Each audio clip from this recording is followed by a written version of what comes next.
Welcome to another episode of the Speak Black Woman podcast. My name is Quinn Conyers, and if you are brand new to me, I broadcast the brilliance of Black women in business. I show you how to turn conversations into cash so you can maximize and monetize all speaking opportunities on behalf of your business, your book, or your brand. Now, if you know anything about this podcast, I look high, I look low. I look in cities, states, and even other countries to find the best, the brightest, the most brilliant Black women who are doing their thing, but most importantly, how they are using their voice, public speaking, and every aspect of their business. So today, I promise you, you will not be disappointed. Our guest, Shauna, is going to really rock your world and blow your mind in regards to personal branding and marketing and positioning. Because if you show up looking like everybody else, sounding like everybody else, you're literally leaving opportunity on the table. But if you are willing to be bold, I'm talking about show up different, smell different, dye your hair a different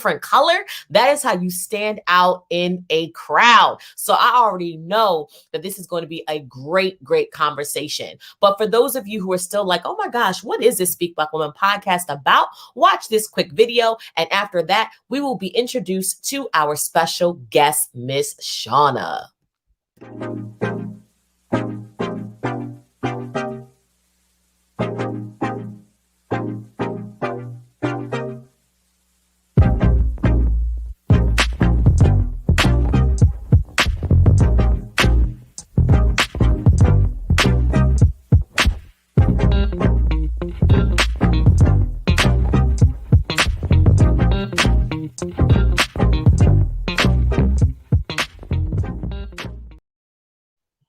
Okay, well, the wait is over. I don't want to keep my guests waiting, but more importantly, I don't want to keep your ears, your heart, or your headspace waiting. So I'm going to go ahead and bring on Miss Shauna to the screen. Welcome, Shauna, to the Speak Black Woman podcast. How you doing? How you feeling? I'm great. Thank you so much for having me here, Quinn. I am so excited to talk to you, to talk to your audience about whatever comes up. Oh, yes, absolutely. So for those of you who are like, oh my gosh, Shauna's energy is amazing. Who is this? For some of you, I'm going to introduce. Some of you might be already introduced to her brand, but I always think it's good to do justice to kind of figure out who exactly is Shauna K. Henson. More importantly, she is a brand cultivator. She's a lifestyle design expert, a creative communication specialist from Baltimore, Maryland. She has not 10, not 12, but over 14 years under her belt as an entrepreneur. She is known as the brand building maven, and she has become a sought after expert in the areas of social media strategy, leveraging the art of personal branding, as well as she's driven by her passion for all things entrepreneurship and business. And I know she has a special place in her heart for women in business. She also has a community called the Community by Maven, and she supports individuals just like you navigating the world of starting their own business, but really how they can do some things by themselves and also really broadcast their brand identities to attract customers and clients that will happily invest and pay for their products or services. So listen, this is why we had to have Shauna on the show, because she is amazing. So let's talk about this, right? Because everybody's probably looking at you and your fabulousness, right? How important is branding and personal branding to women who want to be super successful in business? It's the whole thing, honestly. If I'm going to be a little dramatic about it, it's everything. But it is true. And so I feel like one of the things that I kind of contend with a lot with people is that they have this impression in their mind of what they think branding is. So my whole mission is around getting people to understand that your brand is actually equal to your authenticity. So however you feel like you should show up in the world, that's your best asset. That is the thing that's going to drive you and take you further. It's not always the super specific, the logo, the colors, all those things that people kind of interpret the word brand to mean. It's more about showing up authentically into your space. So my thing, and you're right, I do have a deep heart for women in business, particularly Black women in business, if I can be perfectly candid about that. And so I feel like one of the things that we're always kind of doing, and I think I'm a little bit off, but I'm gonna keep going with it till you give me the high sign to stop, Quinn.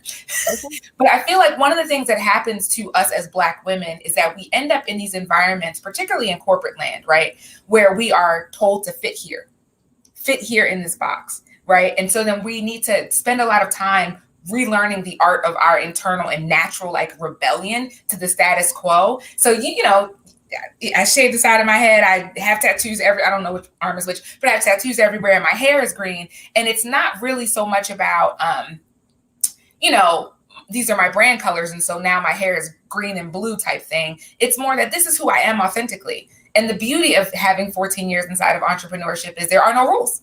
They are my rules. And so I have this great breath of freedom. So I'm always teaching freedom, always teaching authenticity, and always teaching that reconnection to your rebellious thing. And that is what makes it like so important.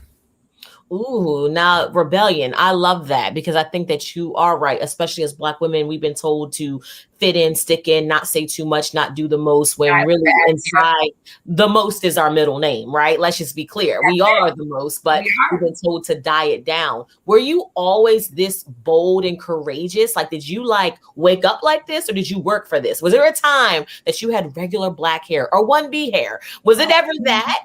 Or did you like come out the womb vibrant and amazing? Yeah. Well, first of all, thank you. Right. Like, I think that that's also important, that we need these moments to edify each other in that way. Right. So thank you, Quinn. I appreciate that. I needed that today. But, and the answer is no, I did not woke up like this. No, I did not wake up like this. I used to have straight Black hair. I used to sit at a desk. I have an electrical engineering degree. I sat in a cubicle. I worked for a government contractor, and I did all the things that you're supposed to do. And so what happened for me was what I call a spiritual awakening, honestly. And it was this big revelation of, sis, you're miserable. And now the thing was, I reluctantly had the courage to acknowledge my misery. And then I went on the 10-year journey of figuring out how to unmiserize myself, so to speak, right? Mm-hmm. And it's a process. I don't think any of us, after so much indoctrination, after so many years of trauma, aggressions, microaggressions, and like society telling us and to be fair, I came up in a time, I'm 38, I'll be 39 in November. I came up in a time where white was the standard of beautiful. That was it. That's all we saw. Those were our images. This Black woman empowerment thing has come up alongside my own, growing up and evolution and that whole thing. So there was no roadmap. And even back then, there were no entrepreneurs telling you it's okay to be yourself. That wasn't the conversation. So it was 10 years, legit 10 years of uncovering, of reimagining, of kind of diving into the deep end. And so then each change of my hair color, I always say I'm going to write a book one day about like what phase of life I was in based on the color of my hair. I've done pink. I've done, the blondish brown thing. I've done, straight brown. And, once I found blue and like turquoise and stuff, I was at home. But it was all those iterations, and every hair color, every time I went a little bit further outside of the box of supposed to, the more I became myself. And so now, it's maintenance. It's so not so much the carving out of finding yourself. So now it's just about the art of maintenance, right? So, the daily practices and the whole thing. But I think that's also why I'm so like passionate, dedicated, committed to teaching this to as many people as humanly possible, that process of kind of coming back to yourself.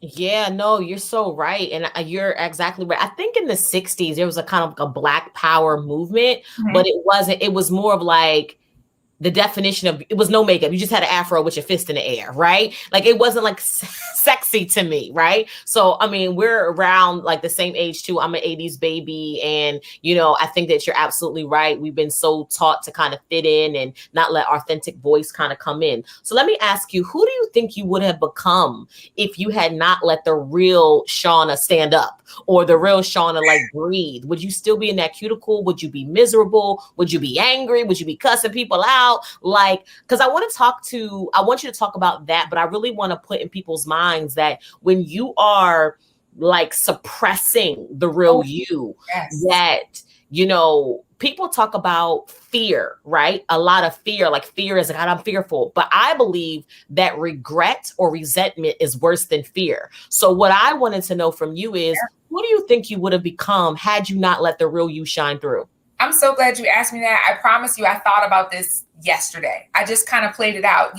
Marvel has the new show that they're doing now, What If, right? And so I'm a total Marvel nerd. And so I kind of had that moment, like, what if I didn't actually get up from the cubicle? What if I stayed?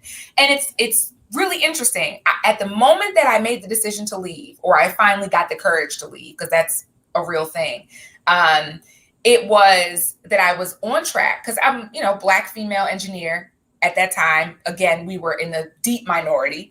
So at that moment, my manager had come to me and said, I think you're great, and I'm going to teach you how to become a systems engineer, a program manager. I'm going to teach you how to milk this system, get you to the 6 figures. And I had this 5-year, $100,000 plan.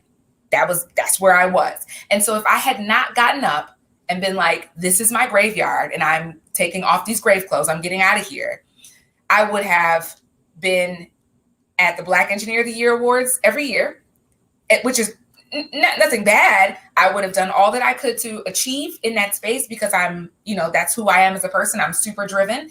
And I would have taken all of my talents and just dove into that space. I would have made somebody else a lot of money, and I would have done things that compromise. So those were like the practical, tangibles, things that I know would be happening in my life. But if we're talking about what that feels like, I suspect it would continue to feel the way that it felt, suffocating. Yeah. Grinding, the traffic, the commute, the sitting there. I think my greatest revelation is that misery is tricky. It doesn't always make you feel like you're having a complete dichotomy of your personality. Sometimes it's just, I'm acknowledging that as loquacious as I am, as, talking to people as I am, and as much as I love that, those days where I would sit in a cubicle and not speak to anybody, I think I could have underestimated in this what if life, how much of an impact that would have on, my psyche. Because, anxiety, depression, sadness, all those things are the little cues that, particularly as Black women, we're taught to kind of, well, that's just par for the course. Being a little anxious all the time is okay. Being a little sad sometimes, it's okay. Feeling like you have too much going on, that's okay. Don't worry about it. That's just kind of who we are, because that's who we've been, kind of trained to be. So ultimately, I think more of the same, more of the misery, more of those little things coming up. And then at some point, you quit. But do you quit to find your purpose and live your dream? Or do you quit to just find another job? Because that's kind of the thing. That's, you know what I'm saying? Like, I do. That's the part, But I know. That's great insight. After 30 years was never going to be, I don't think you said suffocating, and I think that's a great word to describe. It's like you're there, but just like, this doesn't feel good, doesn't fill my soul. So I love that. So I know that women are like listening, like, Quinn, I could not dye my hair pink. I could not dye my hair blue or green. Right. I love that. Authentically, it looks great on Shauna, but on me, I don't know if I can do that. Just like people always tell me, oh my God, I love your purple lipstick. I could never. And I'll be like, it's purple lipstick. It could come on and come off. Play with the colors. Right. But I know that we live in a black and white society. We live in a black and white and beige world. So the minute you have anything pink, blue, polka dot, or purple, people are like, oh my God, I love it. Or, oh my God, it works on you, but it doesn't work on me. So when people are out here and they're trying to navigate and they're wrestling with their authentic selves, how can that shine through? Like, how does somebody even know that they're being inauthentic? They might just be like, oh, this is my personality. This is who I am. But how can somebody kind of push past that and really be authentic as that is defined for them? So it might, for me, it's about me going on stages and wearing sneakers and purple lipstick. For you, it could be about having pink hair one day, blue hair the other day, or being, our outspoken selves. But authenticity and authentic, and showing up in our business or our career can mean different things to different people. How does somebody find their authentic self or authentic voice, especially if it's been buried? Oh, yes. Okay. So all of those things. And this is, I'm going to try to answer this in like a pointed kind of a way. So I would say first, big picture, a process. Everybody needs a process. I think that it is always best to align yourself with someone who has walked the journey. Now, I don't mean I want to be a veterinarian, so I'm going to go be a veterinary apprentice. I don't mean that somebody specifically inside of your area or field of choice. That's helpful. I mean somebody who once was buried and now is not. I think that part is like the part. So that could be somebody that you follow on social media. It could be a course that you take. It could be, a retreat or something that you sign up for, but process, absolute must. Inside of that process, there are like a few things. So even inside of my programs and things that I actually teach, like we talk about things that I call purpose markers. So there's about 20 minimum years of your life that you have to analyze data points. So this is the engineering coming up, right? Like there's actual places in your life where you can look back. Man, I feel like you about to drop some knowledge. Go ahead, I'm listening. I'm ready. And there are actual places in your life where you can go back and mine the data and say, at this point, I made a decision. Whatever the decision was. But now having the benefit of time, you know the outcome. So now you can go back and think about those moments and think, how did I feel before that happened? What was I feeling? What were my ponderings? And then ultimately, why did I make the decision that I made? Now, this doesn't mean every bad decision or everything that you feel like the outcome is now bad. All of the things, stuff that ended up working out perfectly, stuff that ended up working out terribly. Going back to look at those big things and assessing now where you are, how was I feeling really at that moment? Was my anxiety high? Okay, cool. Where are the other places in my life that I can now look back on and see those same types of feelings? Mm-hmm. And then where were those decisions kind of coming from? So the reason that we analyze the purpose markers is because if you mine the data, there are some recurring themes. So I would say tracking the feelings, and now we're tracking the themes. So it's a bunch of tracking, right? So what are the themes when you felt great, right? When you were feeling great in those moments that you identify, what were you doing? Okay, great. Now, when's the next time you had that same feeling? What were you doing then? Because authenticity being buried, now it's about finding the patterns. That's it. And then it starts to be able to come back up. And now you got to address. So now we're tracking the trauma, right? It's a real thing. Because you've suppressed these things, or these things have been suppressed because of a series of events, a series of very small things. And I mean, I'm not going to get into my full thing about this, but our parents, honey, listen, I say to parents all the time, I do not have any children. So I always, I'm that friend that's the non-child having friend always talking to the parents. But the reality is you can't not mess up your kids. It's not a thing. If you love them too much, then they come back and they're like, oh, I have an issue with being smothered. If you don't love them enough, and then, okay, I have abandonment. There's no way to do that. So I'm saying that to release the parents. Parents should take the pressure off yourself, one, but also to say that has happened to us, period. No matter what your raising situation was, something inside of your parental relationships, your familiar relationships, your deep romantic relationships in those formative years has made an impression on you. And they're informing your decisions right now today. And so now tracking the trauma, and to be fair, I use the word trauma in a much more global sense, because a lot of things are how we interpret them. Mm-hmm. The things can be traumatizing to us without being a textbook, something that you would unfortunately have to really process differently. I'm trying to avoid saying certain things. I don't want to be triggering for anyone. So when I say trauma, I mean it in a much more global sense. Someone told you could not do something. That is actually traumatic, depending on who it was. Mm. And so now you have to address that. So you're happy in these moments, but you start thinking to yourself, and this is the tracking the trauma part, you start thinking to yourself, well, I can't do that. And you don't even realize, because now it's a habit to tell yourself you can't do it. Because, when you were 5, grandma said, well, you can't really do that. You can't really get on a stage and speak. You can't really, it's only ever been said once, but depending on who said it, it's informing your decisions. And now you're just passing things off, ignoring those happy moments and saying, I don't really deserve that, particularly Black women, because this is all coming back together because we're taught a little struggle is real. It's okay. That's normal. That's what it is. So it's about mining the data, tracking that trauma, and seeing where those things have been in conflict.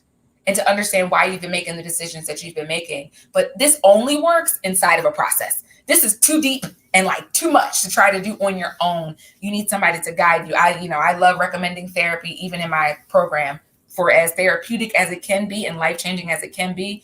Honey, listen, trained professionals are trained professionals. Right. They're there to help us navigate these types of things. I know the answer was long. I'm sorry. No, it's okay. I mean, you gave some good insight, and I love somebody with a good framework or methodology. I mean, that's probably the nerd in me. So no, that was good. And I think that you said something so profound in regards to looking back on your life and looking at the different themes and figuring out like what happened that I felt great, amazing, wonderful. And then were there reoccurring themes that I didn't feel so great. So let me go ahead and try to focus on those themes that I can do to feel good again. I mean, I think that's how I feel about speaking. So it was just like a confirmation moment for me and for everybody else. And, because we have an audience of Black women, I want to talk about when you mentioned trauma, it kind of took me into another direction where I feel like we are so used to being booked and busy and that we don't even know how to be peaceful and paid. Man. We're so used to being on this struggle bus. And I feel, this is just me included, when things start to go well, we kind of subconsciously almost ask ourselves, do we deserve it? Or Absolutely. We unconsciously self-sabotage? What do you say to that woman who she's doing well in her career? She's doing well in business. I mean, she's getting opportunities. People are recognizing her for her personal brand. Doors are opening. And she's just like, I know I prayed for this, but do I really deserve this? Take a day off. I don't care what day you pick. If you are an entrepreneur, if you are in complete control of your schedule, take Monday off. I have a thing about Monday. I always say Monday gets a bad rap. But it is about taking off a day, a whole day, and doing only what you really want to do. Because that's the other thing about Black women. We do so much for so many people that we forget what we even want ourselves. Take one day every single week. Block your calendar. Don't compromise it. Don't allow anybody to put anything on your schedule and to take any part of your life that day and do everything that you want to do. Why? It forces you to pay attention to where you are. Because if you're unsettled in any area, it's going to come up that day. That day is going to come up because you're going to go do something that you want to do. And you're like, man, how come I haven't done this in so long? Now you're thinking, oh, because I've allowed my schedule to be captured by all these other things. Oh, because I have been thinking about this, the wrong way. And it is a training. But some of this stuff, because we've been doing it the other way so long, it is practice. It is forcing. It is like real cognitive behavioral transitioning. I'm changing the T so that you actually have to do these things. You think about it, but then something has to change. So doing something tangible, like taking a whole day off, that's going to reset your dream life. It's going to reset your capacity for other people. And it's really a good place to start with, a tangible thing around self-care. People like, just care for yourself. Sometimes that can be expensive, right? Yeah. Because the self-care is, a $600 spa day or a vacation or whatever. And we don't always have time or resources to do that. But you can always take a whole day off. Always. And I'm talking about don't do anything. If you don't feel like watering your plants that day, do not water your plants. Only do what you really want to do on that one day. I love it. That's a great answer. And I think that we talk about self-care, but, we don't always, myself included, practice all of that stuff. So I got to change some things around because Sunday was my day. And then I kind of got off of it. So I got to make that my day again. So yeah. All right. No, that sounds really, really good. So you have been, really doing this. You're not new to this. You have been really in these entrepreneurial streets. I want to talk about, kind of wrap it up a little bit, how you being authentic has led you to leave what I call a laptop lifestyle. Like before we got on this, y'all, I literally was saying to Shauna, like, where are you in the world? Because I know that she is global. She is bi-coastal. And I want to talk about how you being authentic and how your personal brand has allowed you to leave the idea of being and living in United States is what you're supposed to do and really living in different places, because I feel like that is a part of your personality. It's a part of you being authentic that people kind of ignore. It's just like, you can live in Barbados. You can live in Africa. You can live in Italy. You can live in Thailand. But it's just like, I don't think a lot of us really grasp that concept. So I really want you to talk about, or how did you even allow yourself to be so completely free and authentic, to give yourself permission to leave Baltimore, Maryland, and live abroad? Okay, so I want to say this. Authenticity, this is my little acronym. It A's the right O. It attracts the right opportunity. A, the right O is like my little catchphrase thing. But that's what it does. So the more authentic you are, the more these things come. They just come to you. My stint in Barbados. So I lived in Barbados from last December through March. Then I left for a few months, had some family things. Unfortunately, I lost a family member. So I had to come back and handle those things. But then I went back for another month, right? And so then I'm going back again. So I'm like doing this dip in and dip out. So in the last 8 months, I have been to Barbados, Mexico, the Dominican Republic. I've been to Florida. I have been actually been to Florida a couple times. I accidentally landed in Charlotte by accident. That's a whole other story. But I've been all these places and done all of these things. The moment that this journey started was in 2014. So it took time for it to your point, it took time for it to materialize. And so what was the first decision I made? I decided I wasn't accepting checks anymore. And this is what makes lifestyle design kind of my thing. It's like, what kind of life do I actually want? When I think about my everyday, what do I actually want to do? And now how can I then design my life? I'm working with someone right now. And when I told her what I do, that I'm a lifestyle design expert, she was like, wait, I'm sorry. Like I can design my life.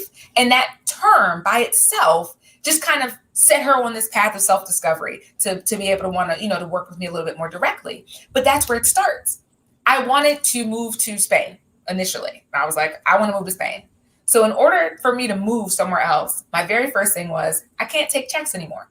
Because if I'm accepting checks, then it's a physical means of monetary exchange, and someone has to hand it to me. I have to then take it, put it in the bank, or somebody has to be responsible for that process. So that was my first moment with clients, like, we have to get you on an electronic form of payment, like, however that works. Took some time for people that I had been taking checks from for a while, but eventually I got to this place where, but how many other little things are there? If you have pets, who's going to take care of your pets? If you have children, what is the school option like to be able to, are you going to now homeschool, or are you going to enroll in school in other places? It's just about identifying the things that are keeping you stationary if it's about living abroad, and then addressing each one. And then once you get there, I think my favorite travel advice or whatever is, once you leave America, you're not in America. And I just think people should understand that there's not a McDonald's on every corner. There's not, so it's about a mindset shift also. So maybe part of your preparation is, maybe you go eat some Caribbean food, or maybe you're going to go take a class and learn a language or whatever. But it's about really preparing yourself to be part of the world. And the reality is, there is a whole big old world out here full of people that look like us, full of people that don't look like us. And having that exposure and having that experience, even for people with children, right? I think I met so many people in Barbados who literally pack their kids up and have them in school in Barbados. That's a real thing. And being able to do that, it's not as financially prohibitive as you think. I'm just going to put that out there. I think that's also the big block. People are like, I can't afford it. Not true. Not true. It can totally be done. And it's just about getting it in the right place, in the right mindset, to allow yourself the permission to believe it's possible and to really actualize your dreams. It is an amazing feeling after 7 years to have spent 3 months in another country. It took me 7 years to actually let go of enough stuff to do it. But now I can't imagine going back to it being anything else at all, ever. I'm living in my dream right now. Listen, I love it. I think everybody's just trying to get a piece of the Shauna cloth. Yes, I love it. I like it. So that's good stuff. So listen, you have provided so much insight. I know people are probably thinking about, oh my gosh, she's amazing. The, lifestyle design expert. What does that look like? Or people are asking about the big brand theory, or if they're talking about how they can get a part of your community maven, all that good stuff. How can people connect with Shauna after today's podcast? So the biggest thing, and thanks for plugging all those things, Quinn. So the biggest thing is my website. So it is theshaunak.com. And I can be found on social media, on Instagram, on LinkedIn. I'm everywhere. at the Shauna K. But if you get to my website, theshaunak.com, that will give you all the information. And actually, to your point, I'm actually doing enrollment now for Big Brand Theory. We're starting at the end of the month, but it will be something that comes back around and comes back around and comes back around. But that is the course that I have made to help people build the life of their dreams. Thank you so much. Build a life of their dreams and actually develop a personal brand that allows you to work from anywhere in the world and still be able to turn a profit from doing that.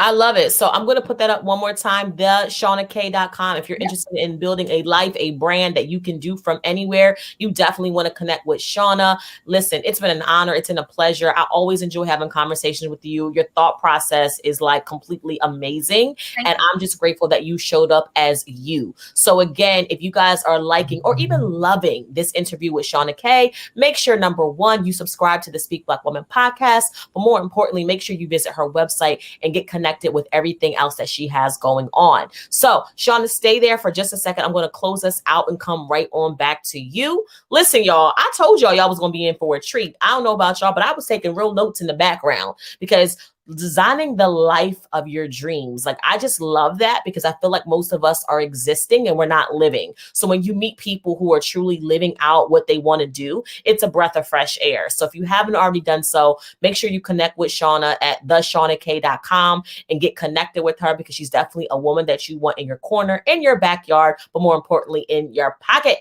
because she's amazing. So with that being said, as always, thank you so much for joining me for another episode of the Speak Black Woman podcast. Understand and know this, that your voice is the most valuable asset that you have. Make sure that you are leveraging and you are leaning into your voice in every aspect to grow your business, your book, your brand, or even your career. So make sure you go ahead and stay connected to us. Go to speakblackwoman.com for interviews as well as merchandise, and you can get your copy of the Speak Black Woman book. It is amazing. It is right here, and it is the forward is by Brian Oles. So if you don't have this book yet, make sure you go to speakblackwoman.com, grab yourself a t-shirt, a book, but more importantly, you can learn about everything we have going on under the Speak Black Woman brand. Until next time, make sure you tune in each and every Wednesday at 4 o'clock Eastern Standard Time for a brand new episode of the Speak Black Woman podcast.